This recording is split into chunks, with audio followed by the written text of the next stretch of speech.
तो शुरू करते हैं टाइम स्पीड एंड डिस्टेंस का पार्ट नंबर 9 यानी कि क्वेश्चन नंबर 9। क्या कहता है भाई? कहता है while going to office a man increase his speed to 11/8।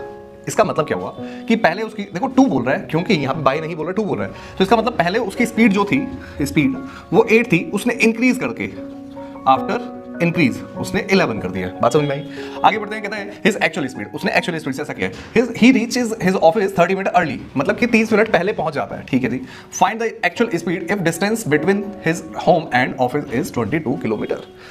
यानी कि हमें पता लग गया डिस्टेंस जो है वो फिक्स्ड है, यानी कि कांस्टेंट है, कांस्टेंट।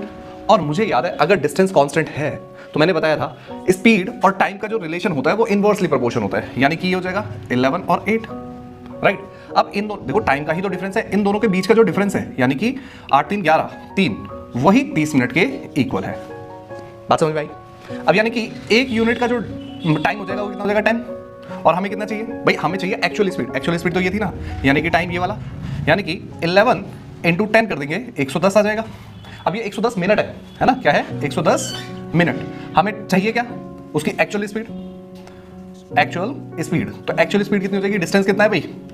22, और कुछ जाने में कितने लग रहे हैं? 110 मिनट, यानी कि 110 मिनट को आवर्स में कन्वर्ट कर देंगे डिवाइडेड बाय 60, और ये डिवाइडेड बाय ऊपर आ जाएगा, यानी कि 22 × 60/110। 0 से 0 कट गया, ये कितने पे कट गया? 2 पे कट गया, और 6 दूनी 12, यानी कि ऑप्शन सी हमारे पास आंसर हो गया। बात समझे? इसी तरह से ये वाला क्वेश्चन आप लोग मुझे करके दिखाएंगे और कमेंट्स में आंसर भी चाहिए। मिलते हैं छोटे से ब्रेक के बाद, बाय।